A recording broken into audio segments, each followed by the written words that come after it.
Good morning बच्चों।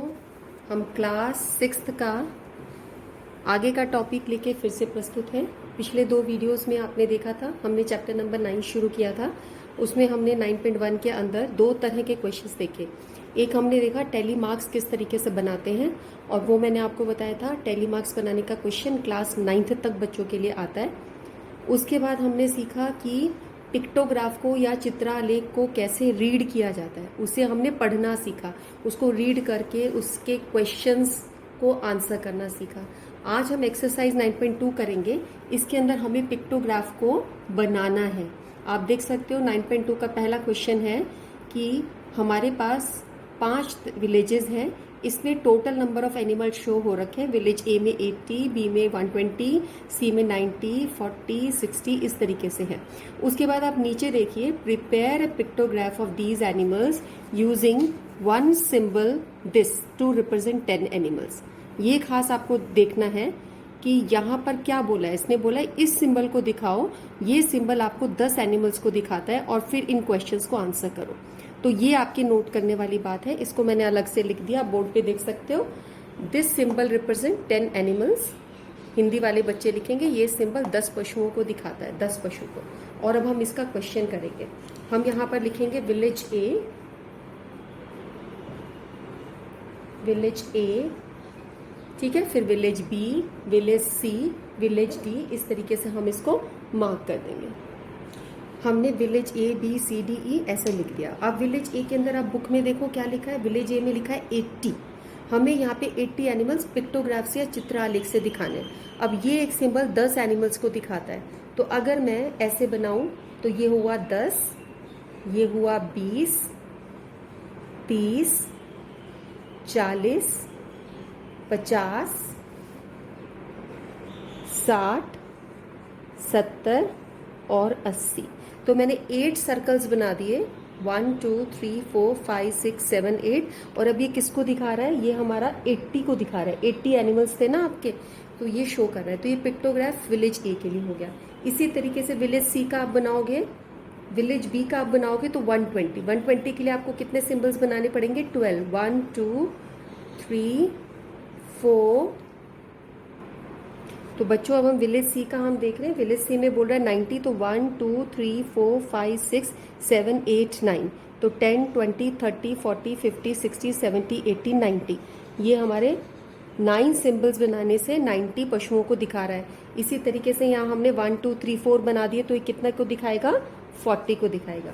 Village E के लिए हमें 60 दिखाने, तो 10 20 30 40 50 60। ये बहुत ही इजी क्वेश्चन था क्योंकि यहाँ पे 10 के लिए नंबरिंग थी। तो इस तरीके से तुम्हारा पिक्टोग्राफ कंप्लीट हो गया। अब पिक्टोग्राफ के अंदर हम क्वेश्चन पढ़ते हैं, इसके आपको मार्क्स मिलेंगे। सपोज ये 4 मार्क्स का क्वेश्चन है तो 2 मार्क्स आपको यहाँ मिल जाएंगे पिक्टोग्राफ बनाने के लिए। इसके बाद पार्ट ए में बोल रहा है how many symbols represent animals of village E. Village E के लिए कितने सिंबल्स हमने बनाए हैं? तो पार्ट ए का आंसर आ जाएगा विलेज ई के अंदर। विलेज ई देखो इसमें कितने सिंबल्स बने हैं? 1 2 3 4 5 6। हमने कितने सिंबल्स बनाए हैं? 6 सिंबल्स बनाए हैं, यानी 6 चिन्ह जो है इसको निरूपित करते हैं, 6 चिन्ह। उसके बाद नेक्स्ट क्वेश्चन में बोलता है पार्ट बी में, which village has the maximum number of animals. किस विलेज में मैक्सिमम नंबर ऑफ एनिमल्स हैं? तो अब हम इसको बिना पिक्टोग्राफ के ऐसे भी बता सकते थे कि विलेज बी में मैक्सिमम नंबर ऑफ एनिमल्स हैं, और नहीं तो पिक्टोग्राफ में भी हम देख सकते हैं सबसे ज्यादा लेंथ इसकी जाएगी जब आप इक्वल स्पेसिंग में बनाओगे। तो ये 12 सिंबल्स यहाँ पर हैं। तो सेकेंड पार्ट का आंसर आपका हो जाएगा village B has maximum number of animals. Village B में सबसे ज्यादा एनिमल्स है। सी पार्ट में बोलता है which village has more animals, village A या विलेज सी। किस में ज्यादा एनिमल्स है? विलेज ए में जिसमें 80 है, विलेज सी में जिसमें 90 है। किस में ज्यादा है? विलेज ए या विलेज सी? हम देख सकते हैं विलेज सी में ज्यादा है क्योंकि उसमें 10 ज्यादा है। तो village C has more animals. So it was very easy. ये बहुत ही आसान था। क्लास फर्स्ट के भी बच्चे बता देते कौन सा नंबर बड़ा कौन सा नंबर छोटा। सीखने वाली चीज क्लास 6 के बच्चों के लिए थी कि पिक्टोग्राफ किस तरीके से बनाया जाता है। इसमें हमने पिक्टोग्राफ को बनाना सीखा। अब हम दूसरे क्वेश्चन पे चलते हैं। या सेकंड क्वेश्चन में कह रहा है टोटल नंबर ऑफ स्टूडेंट्स आपको दिखा रखे हैं डिफरेंट ईयर्स में 1996 से 2004 तक, और टोटल नंबर ऑफ स्टूडेंट्स दिखा रखे हैं। फिर खास ध्यान आपको यहाँ देना है कि क्या बोल रहा है, किस तरीके से पिक्टोग्राफ को दिखाना है। Prepare a pictograph of student using one symbol to represent 100 student. तो ये सिंबल आपको बनाना है, ये 100 स्टूडेंट्स को बताना है, ये सिंबल 100 स्टूडेंट को रिप्रेजेंट करेगा, और उसके बाद 2 रिलेटेड क्वेश्चंस बताने हैं। तो आप देखो बच्चों, हमने इस चीज़ को, मेन चीज़ को पहले नोट कर लिया कि ये सिंबल आपको 100 स्टूडेंट्स को या 100 छात्रों को या विद्यार्थी को दिखा रहा है। 1996 में आपने यहाँ पे ईयर का टेबल बना लिया, इधर ईयर लिखा, जो आपको साल दिया उनको मार्क कर लिया, नंबर ऑफ स्टूडेंट्स लिखा। अब हम यहाँ पर पिक्टोग्राफ बनाते जाएंगे। जैसे 1996 का मैंने बना रखा है, 400 छात्र हैं, तो एक सिंबल 100 के लिए हुआ, तो 100, 200, 300, 400, इस तरीके से हमने 400 बच्चों को दिखा दिया। ये आपको दिखा रहा है 400 बच्चे, है ना। हम ये लिख सकते हैं कि ये 400 के लिए सिंबल बना है, 4 सिंबल से 400 बच्चे हो गए। अगले में आपको 535 दिखाना है। अब 535 दिखाने के लिए आपने पहला बनाया 100, 200, 300, 400, 500, पर अब हमें क्या दिखाना है, 535। तो आप ये देखो, जब मुझे 35 नंबर दिखाना है, 35 नंबर हम ये माने कि 50 के पास में आता है। अगर मैं इसका आधा करती हूँ तो आधा कैसे होगा, हम इसका फेस आधा बना देंगे ऐसे, ठीक है, एक ऐसे बना दिया, एक हाथ बना दिया, और ये बना के एक पैर बना दिया, तो ये लगभग 50 की फिगर दिखाता है। ये हो गया 550 के बराबर हो गया। तो आप चाहें इसमें से, तो क्योंकि ये पूरा 50 नहीं है, आप चाहें तो इसका थोड़ा सा पैर हमने हटा दिया, ये अप्रॉक्सीमेटली काम चलेगा, पूरा नहीं चलेगा। आप देखोगे एनसीईआरटी में पूरी आपके आंसर्स जो होंगे वो पूरा यहाँ पे 50 के बराबर दिखा रखा है, अप्रॉक्सीमेशन में पिक्टोग्राफ बना रखा है। पर आप अपनी तरफ से ऐसे कर सकते हो, हाफ ऑफ द लेग थोड़ी सी अंदाजे से कम कर दी, तो ये आपको पूरा 50 नहीं हुआ, लेस देन 50 हो गया, ये आपका 535 हो गया। अब नेक्स्ट नंबर देखो, 2000 में है 472, 472 हमको बनाना है। अब इसके अंदर फिर 4 सिंबल तो पूरे बन जाएंगे, 400 तो अपने आप आराम से बनेगा, लेकिन 72 आपका मोर देन 50 है, तो 4 सिंबल हम पहले बना लेते हैं। ये हो गया हमारा 100, ये हमारा हो गया 200 स्टूडेंट्स, तीसरा सिंबल हो गया 300 स्टूडेंट, ये हो गया 400 स्टूडेंट, 400 हो गया। अब 472, तो एक तो पहले हम 50 वाला कंप्लीट कर लेते हैं। ऐसे अगर हम बनाते हैं, आधा सिर बनाया, ये एक पैर बना दिया, ऐसे करके 50 हो गया। मुझे बनाना है मोर देन 50, 72, तो आप ऐसा करो, इसका फेस ऐसे पूरा कर लो, तो ये आपका हमने अप्रॉक्सीमेटली मान लिया 472 हो गया। ठीक है बच्चों, अगला नंबर है 600, जिसको अब तुम आराम से बना सकते हो, 6 सिंबल बना दोगे तो 6 से हो जाएगा। उससे अगला आपका 2004 का है 623, ठीक है। तो अब यहाँ पर इसके लिए हम 6 बना देंगे। अब आप देख लीजिए, 2002 में हमने 6 सिंबल बना लिए, 100, 200, 300, 400, 500, 600। अब 623 बनाने हैं, तो 6 तो पूरा बन जाएगा 2004 के लिए, 23 के लिए मुझे 50 से कम बनाना है, तो वही करेंगे, आधा सिर बनाया, थोड़ा सा गर्दन बना दी, एक हाथ बना दिया, एक पैर। अब हम इसको थोड़ा सा कम कर सकते हैं, ठीक है। कम करने के लिए आप चाहो तो एक हाथ हटा दो या एक पैर हटा दो, तो ये तुम्हारा इस तरीके से तुम्हारे 623 को अप्रॉक्सीमेटली 50 से कम हमने दिखा दिया। इस तरीके से आपका पिक्टोग्राफी कंप्लीट माना जाएगा। एनसीईआरटी में पीछे ये सब 50-50 करके ही दिखा रखे, अप्रॉक्सीमेटली करके, लेकिन मैंने आपको थोड़ा सा और, आप दिमाग लगाओगे तो 50 से लेस वाले नंबर्स के लिए हम थोड़े से उसके बॉडी पार्ट्स थोड़े से और कम कर देंगे, और 50 से मोर वाले नंबर के लिए उसके बॉडी पार्ट थोड़े से और कंप्लीट कर देंगे, तो वो आपका इस तरीके से पिक्टोग्राफ कंप्लीट हो जाएगा। पिक्टोग्राफ बनाने के बाद हम देखते हैं क्वेश्चंस क्या बोल रहा है। पहला क्वेश्चन बोल रहा है, how many symbols represent total number of students in the year 2002।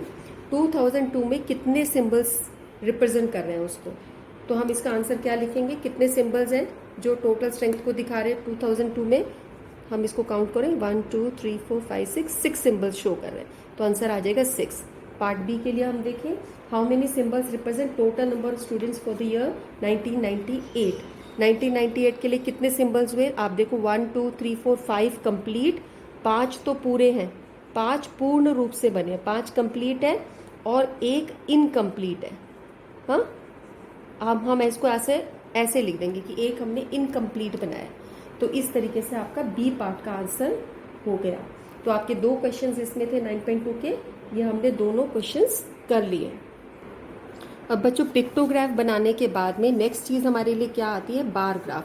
कई बार पिक्टोग्राफ बनाना इतना आसान नहीं होता, टाइम कंज्यूमिंग भी होता है और इतना सुंदर भी नहीं बनता। अगर आप उसको, उस पर बहुत एफर्ट लगाना पड़ता है। ब्यूटीफुल उसके गोल शेप बने, आपने देखा था कि पीछे ह्यूमन फिगर हमें बनानी थी। तो एक और तरीका होता है जो ज़्यादा यूज़ में आता है, पिक्टोग्राफ का तरीका हम कम यूज़ करते हैं क्योंकि उसकी कुछ लिमिटेशंस हैं। लेकिन बार ग्राफ एक ऐसा तरीका है जिसके अंदर आप, इसको हम बार ग्राफ या बार डायग्राम भी बोलते हैं। बार ग्राफ का जो हम टॉपिक आपके साथ लेने वाले हैं, ये क्लास 8th में भी आप बनाओगे, डबल बार ग्राफ बनाओगे, क्लास 9th में भी आप बनाओगे। तो बार ग्राफ आपको स्टैट्स के अंदर हर जगह बनाना पड़ता है। जैसे टेलीमार्क्स हर जगह इंपॉर्टेंट है। 9.1 एक्सरसाइज में मैंने आपको बताया था टेलीमार्क्स क्लास 9th में यूज़ होते हैं, 10th में यूज़ होते हैं। इसी तरह बार ग्राफ का भी ऐसा टॉपिक है जो आपकी आगे आने वाली, जहाँ पे भी स्टैट्स पढ़ोगे मैथमेटिक्स में, सांख्यिकी स्टैट्स का जहाँ भी चैप्टर आएगा वहाँ पर आपको बार ग्राफ बनाना होगा, जिसको दंड आलेख हिंदी वाले बच्चे बोलते हैं, दंड आलेख। तो इन दंड आलेख बनाना सीखेंगे। अब इसके अंदर तुम देख रहे हो तुम्हारी बुक में यहाँ पर ये बार ग्राफ बना हुआ है, ये बार ग्राफ का पिक्चर है। यहाँ पर आप देख रहे हो एक एक्स एक्सिस है, एक ऐसी सीधी लेटी हुई रेखा है, ठीक है, क्षैतिज रेखा जिसको हम बोलते हैं, और एक ऐसी ऊर्ध्वाधर रेखा है जिसको हम बोलते हैं वर्टिकल एक्सिस। ये दो एक्सिस बने हुए हैं। तो आप इसके अंदर बार ग्राफ हम देख रहे हैं, यहाँ पे ये जो बना है इसको बार ग्राफ बोला जाता है या दंड आलेख बोला जाता है। यहाँ पर देखो इनकी चौड़ाई आप देखो एक जैसी है, ऐसा नहीं कोई बड़ा चौड़ा है थोड़ा कम है, इस तरीके से नहीं, सबकी चौड़ाई बराबर है, ठीक है। और सब बार ग्राफ्स के बीच में एक कांस्टेंट डिफरेंस है, सब बराबर दूरी पे बने हुए। तो एक अच्छा बार ग्राफ बनाने के लिए आपको ध्यान देना है कि बार ग्राफ इस तरीके से भी बन सकता है, इस तरीके से भी बन सकता है। यहाँ पर वर्टिकल एक्सिस जो है ऊर्ध्वाधर रेखा, उस पर बार ग्राफ बना दिया। यहाँ पर हमने क्षैतिज रेखा एक्स एक्सिस जो होती है आपकी संख्या रेखा पर जो आपने पढ़ा है, इस पर हमने बार ग्राफ बना दिया। तो ये दोनों तरीके मोस्टली बार ग्राफ के लिए यूज होते हैं। ज़्यादातर हम इससे बनाते हैं एक्स एक्सिस पर। यहाँ पर तुम देखो जो भी हम आगे क्वेश्चंस करेंगे बार ग्राफ इस तरीके से अगर हमारे होंगे, तो यहाँ पर आप देख रहे हो कि इनकी चौड़ाई बराबर है। अगर आप इसको बनाते हो तो 1-1 सेंटीमीटर की चौड़ाई आप लेके चल रहे हो, वो बराबर बनानी होगी। इनके बीच की जो स्पेसिंग है दो ग्राफ्स के बीच में, ये बराबर है। ऐसा नहीं है कि एक आपने, देखो क्या होता है जब बच्चों को बनाने को दिया जाता है कि तुम इसको बनाओ, तो बच्चे क्या करते हैं, ग्राफ को जब बनाना है, जैसे ये आपका ग्राफ बना हुआ है, तो एक ऐसे बना दिया, एक ऐसे बना दिया, एक ऐसे बना दिया। अब आप देख लो खुद ही अलग लग रहे हैं आपको, ये चौड़ाई इसकी चौड़ाई देख लो और इसकी चौड़ाई देख लो, दोनों में फ़र्क है। डिस्टेंसिंग का देख लो कि ये जो बीच के जो डिस्टेंस है ये बराबर होने चाहिए। अगला ऐसा नहीं कि मैंने इतनी दूरी पे बना दी, यहाँ पे डिस्टेंस अलग बना दिया। आप देख लो सब में मैंने डिस्टेंस अलग कर रखा है, इनकी विड्थ अलग कर रखी है। ये एक कंप्लीट रॉन्ग बार ग्राफ है, इस तरीके से बार ग्राफ नहीं बनाना होता। बार ग्राफ ब्यूटीफुल बनाने के लिए, और इसका रूल भी, आप ऐसे बनाओगे तो टीचर कोई मार्क्स नहीं देगी। इसकी स्पेसिंग बराबर होनी चाहिए, इसकी विड्थ बराबर होनी चाहिए, ठीक है। चलो हम इसका क्वेश्चन देखते हैं, बुक से ही देखेंगे।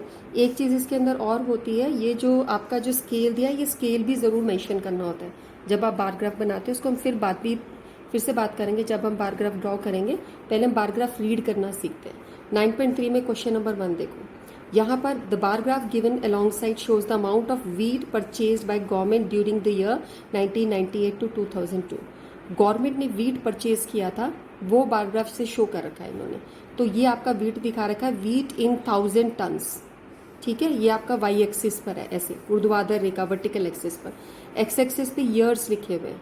तो अगर हम इसको रीड करते हैं, इसका मतलब क्या होता है, यहाँ पर स्केल देख लो, ये स्केल होता है 1 unit length equal to 5000 tons. जहाँ पर भी 1 यूनिट लेंथ है, 1 यूनिट जहाँ पर भी है वो 5000 टन के बराबर है, ठीक है। तो अब जब 1998 हम देख रहे हैं, 1998 पे जो बार ग्राफ बना है उसकी हाइट कितनी जा रही है, देखो आप 15 पे जा रही है, ठीक है ना, 15, यानी 1998 में 15,000 टन वीट परचेज किया गया, ठीक है। 1999 देखो, 1999 की लेंथ कितनी जा रही है, इसको मिलाओ ज़रा, ये आपका जा रहा है 25, ये देखो ये कितना जा रहा है 25 पे जा रही है। 1999 में 25,000 टन किया गया। 2000 में देखो कितना किया गया, 20 में 20 किया गया। आप अगर इसको सीधा ऐसे नहीं देख पाते तो स्केल से देख सकते हो कि ये हो गया 20, ये हो गया 25। अब 2001 देखो, 2001 में कितनी है, ये 2000 और 2001 में बराबर है, कितनी है ये 20,000 टन। और 2002 में कितनी है 30। तो अभी तो आपने क्या किया, बार ग्राफ को रीड करा, जैसे हमने पिछली वन एक्सरसाइज में पिक्टोग्राफ रीड किया था, चित्रआलेख। अब हमने रीड कर लिया, अब देखते हैं क्या क्वेश्चंस बोल रहा है। The wheat production maximum in which year was the wheat production maximum. Wheat production maximum कब थी? अब आप बार ग्राफ्स को देखिए, बार ग्राफ में यही सबसे अच्छा है, जिसकी हाइट सबसे ज़्यादा हो गया वो मैक्सिमम हो गया। सबसे ज़्यादा ऊंचा कौन सा ग्राफ दिख रहा है आपको? ये वाला बार ग्राफ दिख रहा है 2000 का, 2002 का। 2002 में प्रोडक्शन वीट का मैक्सिमम था, तो फर्स्ट पार्ट का आंसर आ जाएगा 2002। सेकेंड है wheat production minimum. Wheat production सबसे कम का है, सबसे कम ग्राफ कहाँ दिख रहा है? सबसे कम ग्राफ हमें दिख रहा है 1998 में। तो पहले पार्ट का आंसर हो जाएगा 2002, इसमें मैक्सिमम है आपका वीट प्रोडक्शन मैक्सिमम, और बी पार्ट का आंसर हो जाएगा 1998, जिसमें वीट प्रोडक्शन आपका वीट परचेज है, ये हमारा सबसे कम है। ठीक है, इस तरीके से आप क्वेश्चन नंबर 2 पे आओ। क्वेश्चन नंबर 2 को देखो, यहाँ पे बार ग्राफ किस तरीके से बना है? दूसरे ढंग से बना हुआ है। पिछला एक्स एक्सिस पे हमारा था, अब की बार ये वाई एक्सिस पे बना हुआ है। तो आप इसको ऐसे या तो ऐसे रीड कर लोगे बुक को ऐसा करके, या हम इस तरीके से भी रीड कर सकते हैं। देखो हम इसको रीड करते जाते हैं।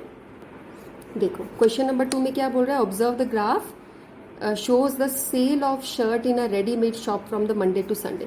Monday to Saturday तक सेल ऑफ शर्ट्स दिखाई है। देखो Monday, Tuesday, Wednesday, Thursday, Friday, Saturday लिया है, और कितनी सेल ऑफ शर्ट हुई? 1 यूनिट लेंथ है, वो 5 शर्ट को दिखा रही है। 1 यूनिट लेंथ 5 शर्ट को दिखा रही है। ये 5, 10, 15, 20 ये नंबर ऑफ शर्ट्स सोल्ड है जो एक्स एक्सिस पर है। अब आप देखो मंडे को कितनी है? 15 है। आप चाहो तो यहाँ लिख सकते हो कि मंडे को 15 है। उसके बाद आ जाओ ट्यूसडे को। ट्यूसडे को आप देखो अपने स्केल से करके कहाँ तक आ रहा है ट्यूसडे का? ट्यूसडे का आ रहा है 10 पे, तो आप लिख सकते हो ट्यूसडे को 10 है। इससे आपको आसानी रहेगी बाद में क्वेश्चन के आंसर्स करने में। फिर वेडनेसडे को देखो, वेडनेसडे को कितनी आ रही है इसकी लेंथ? यहाँ पे आ रही है, ये आ रही है 20 पे, तो हम इसको बोल देंगे वेडनेसडे को है 20। ठीक है। थर्सडे को देखो कितनी आ रही है इसकी लेंथ? ये थर्सडे है, थर्सडे की आ रही है 35।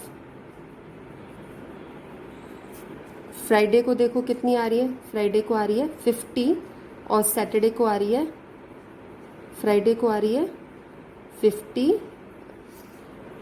ये हमारा फ्राइडे है,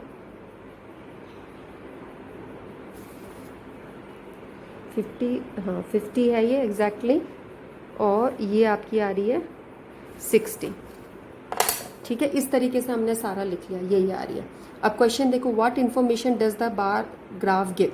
ये बार ग्राफ हमें क्या इन्फॉर्मेशन देता है? इसका जब आपको आंसर लिखना हो तो आप लिखोगे this bar graph shows the, ये आंसर आ जाएगा जो ऊपर क्वेश्चन में लिखा है। This bar graph shows the sale of shirt in a readymade shop from Monday to Saturday. बस ये आंसर आ जाएगा।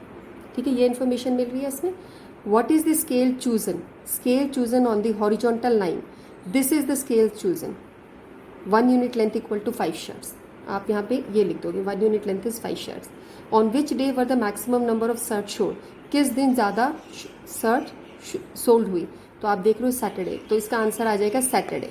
सैटरडे पे आपकी शर्ट ज़्यादा सोल्ड हुई। On which day were the minimum number of shirt sold. किस दिन सबसे कम हुई? ट्यूसडे। इसका आंसर आ जाएगा ट्यूसडे। ठीक है, ये Saturday. On how many shirts were sold on Thursday. Thursday को कितनी बेची गई? थर्सडे को 35 shirts were sold on Thursday. इस तरीके आंसर हो गए। तो ये बहुत ही आसान है। आसान लगा ना आपको? सिर्फ हमें एक बार हमने इसको रीड कर लिया केयरफुली, उसके बाद कितने ही क्वेश्चंस बना लो, हम इसको सबको आराम से आंसर कर सकते हैं। ठीक है, अब हम आते हैं क्वेश्चन नंबर 3 पर। क्वेश्चन नंबर 3 देखो, observe this bar graph, it shows the marks obtained by Aziz in half yearly examination. Aziz ने हाफ ईयरली एग्जामिनेशन में जो मार्क्स गेन किए थे, ऑब्टेन किए थे, वो यहाँ दिखा रखे। तो आप देख रहे हो ये सब्जेक्ट्स हैं उसके, Hindi, English, math, science, social science, और यहाँ पे उसके 10, 20, 30, 40, 50, 60 मार्क्स दिए। तो अब यहाँ पे जो एक्सेस है हमारी इधर बनी हुई है वाई एक्सेस, जिसका स्केल लिया है 1 unit length equal to 100 marks. हर यूनिट लेंथ पे 10 marks, 1 unit length equal to 10 marks, हर उस पर 10 मार्क्स बढ़ते जा रहे हैं। अब आप बताइए इन्फॉर्मेशन क्या गिवन है इसमें? इन्फॉर्मेशन मैंने आपको बताया था, इसका आंसर लिखना हो तो आप यहाँ से लिखोगे this graph shows the marks obtain bye Aziz, shows the marks obtain bye Aziz in half yearly examination different subjects. ये इन्फॉर्मेशन है, ये ए पार्ट में आंसर हो गया। बी पार्ट है name the subjects in which Aziz scored maximum marks. Maximum marks किस में मिले, सबसे ऊंचा देखो कौन सा जा रहा है, ये जा रहा है सबसे ऊंचा, तो हिंदी में उसको सबसे ज़्यादा मार्क्स मिले। किस में मिले, हिंदी में। आप यहाँ लिख सकते हो Hindi, Hindi is the subject in which Aziz scored maximum marks. उसके बाद name the subject in which he has scored minimum marks. Minimum marks किस में मिले, सबसे कम ऊंचाई का ग्राफ देखो सोशल साइंस है, तो आप लिखोगे इन सोशल साइंस अजीज स्कोर्ड मिनिमम मार्क्स। और कोई पूछे कितने मार्क्स लिए तो हम देख सकते हैं स्केल से कि ये मार्क्स है 40।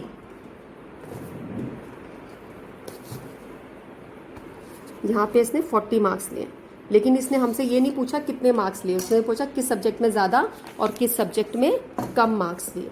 तो ये हमारा कंप्लीट हो गया। डी पार्ट में बोल रहा है state the name of the subjects and marks obtained in each of them. हर एक जगह नेम ऑफ सब्जेक्ट लिखो और मार्क्स लिखो कितने उसमें मिले। तो आप क्या करोगे, सब्जेक्ट के नाम लिख दोगे,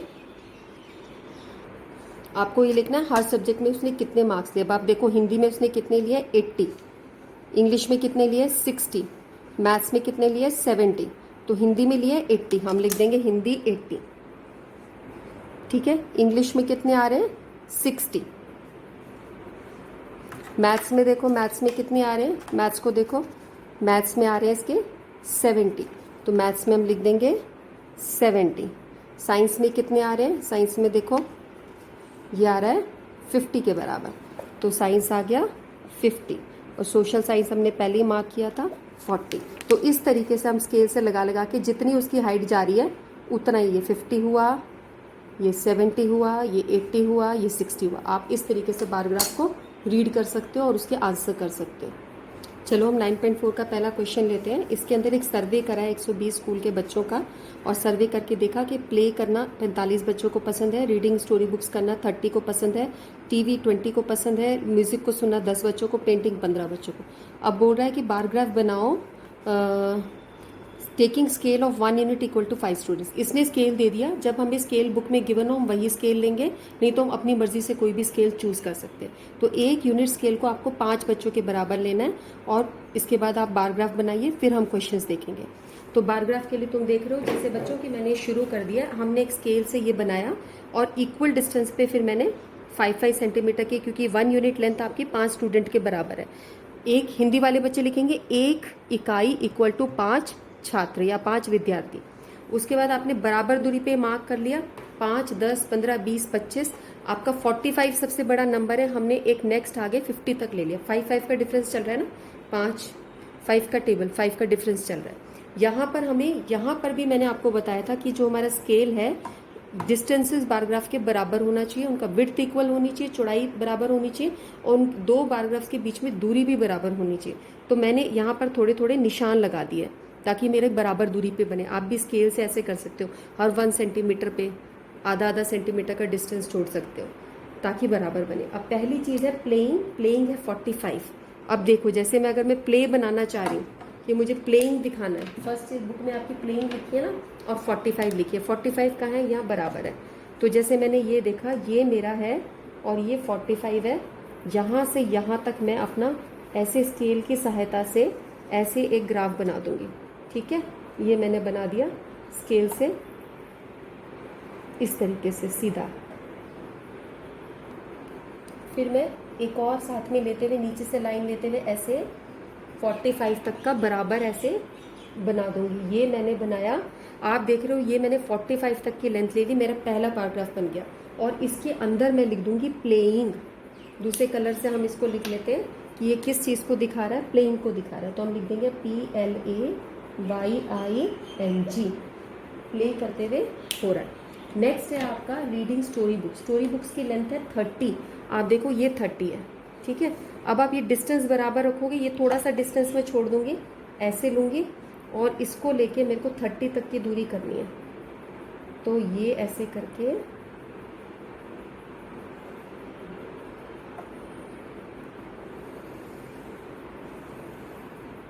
ये लेंथ होगी। ठीक है, और फिर बराबर दूरी पे हमारी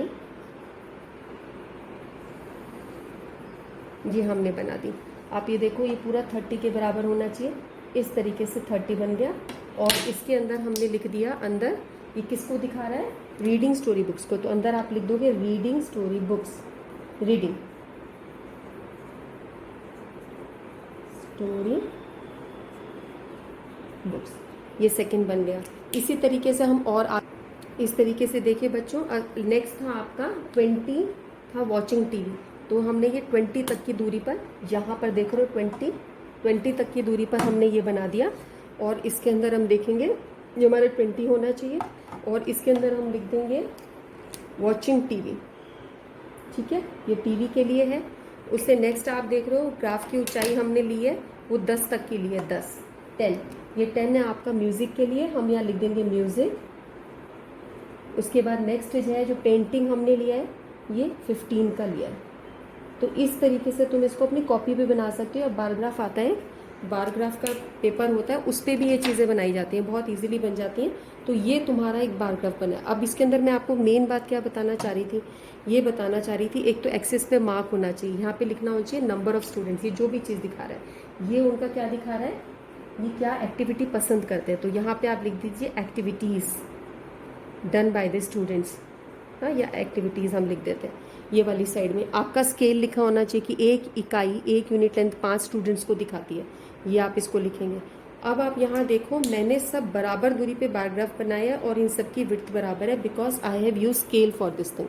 आप अपना स्केल यूज करोगे तो बराबर दूरी पे आपके गैपिंग बराबर होगी और विड्थ बराबर होगी बारग्राफ की, दंडालेख की, जो कि बहुत बहुत ज़रूरी है। अगर आपने बराबर लेंथ का नहीं बनाया, जैसे वीडियो के हमने शुरू में बोला था, तो उसमें आपके मार्क्स अच्छे से नहीं मिलेंगे। इसके बाद हम इसका सेकंड क्वेश्चन देखते हैं बच्चों। Mathematics book sold by shopkeeper on 6 days, Sunday को इतनी बुक्स बेची, मंडे को इतनी, ट्यूसडे को इतनी। बारग्राफ दिखाओ और स्केल अपनी चॉइस का यूज़ करो। तो 5-5 का डिस्टेंस है, 10-10 का डिस्टेंस। अब यहाँ पे ना 5 का डिस्टेंस आपके लिए बेटर है क्योंकि 565 नंबर दिख रहा है। इसका मैं आंसर दिखाती हूँ, यहाँ पर दिख रहा है आपको, बुक में बनाया हुआ है। आप देखो ये Sunday, Monday, Tuesday, Wednesday, Thursday हमने नीचे ले ली जैसे एक्टिविटीज़ ली थी। यहाँ पे 5, 10, 15, 20, 25 और ये हमने 5-5 का डिफरेंस ले लिया। स्केल आप लिखोगे 1 unit length equal to 5 books. Sunday को कितनी बुक्स सेल की है, 65। तो 65 तक का इसका ग्राफ बना दोगे ऊपर दंडालेख। ठीक है, आपने जितनी दूरी पर जितना भी चौड़ाई ली, हर बार उतनी ही हर एक की चौड़ाई लेनी है और सबके बीच में दूरी बराबर है। तो आपने देखा संडे को 65 है, मंडे को 40 है, ट्यूसडे को 30 है, वेडनेसडे को 50 है। इस तरीके से आप इसको बना सकते हो। It's very easy. पीछे आपकी हेल्प के लिए आंसर्स हैं। आपको स्केल चूज करना सबसे बड़ी बात है। पॉइंट 1 नोट करना है, स्केल क्या चूज कर रहे हो, जो चूज कर रहे हो वो यहाँ लिखो। यहाँ पर क्या चीज़ दिखाई जा रही है, नंबर ऑफ बुक सोल्ड। नीचे क्या चीज़ दिखाई जा रहा है, वीक डेज। तो ये आपको दोनों एक्सिस को मार्क करना, स्केल लिखना और फिर इसकी हाइट बराबर जानी चाहिए और इनके बीच में स्पेसिंग बराबर होनी चाहिए। इन 5 पॉइंट्स का ध्यान रखोगे तो बारग्राफ में आपका एक भी नंबर नहीं कटेगा। नेक्स्ट क्वेश्चन देखो, यहाँ पर बाइसिकल्स हैं।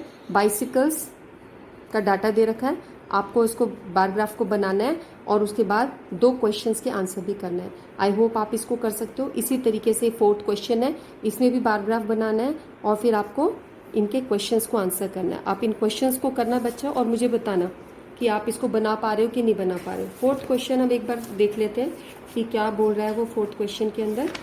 4th क्वेश्चन में कह रहा है, यहाँ पे एज ग्रुप्स दी है। 1 to 14 एज ग्रुप में 2 लाख लोग हैं। 15 to 29 एज ग्रुप में 1,60,000 है। इसको आपको बारग्राफ पे दिखाना है, तो ये भी कुछ मुश्किल नहीं है। आप देखो ये बारग्राफ आपका बना हुआ है। नीचे एज ग्रुप ले लिया आपने और यहाँ पे आपने स्केल ले लिया। 20,000 का डिफरेंस, 1 यूनिट लेंथ 20,000, हर एक उस पर 20,000 बढ़ रहे, 20,000, 40,000, 60,000, 80,000, इस तरीके से मार्क कर लिया आपने। और फिर 1 से 14,000 में 1 से 1 to 14 एज ग्रुप में कितने आ रहे, हाँ 2 लाख।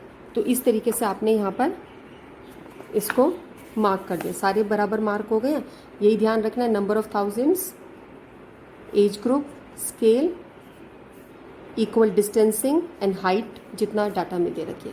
इस तरीके से बेटे आपका बारग्राफ का क्वेश्चन भी हो जाएगा। और आपने आज की वीडियो में ये देखा कि बारग्राफ को रीड कैसे किया जाता है, पिक्टोग्राफ कैसे बनाया जाता है और बारग्राफ कैसे बनाना है। इसके साथ बेटा आपका चैप्टर नंबर 9 ख़त्म होता है।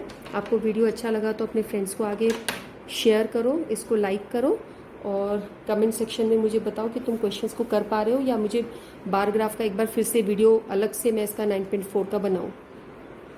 ओके बच्चों, थैंक यू।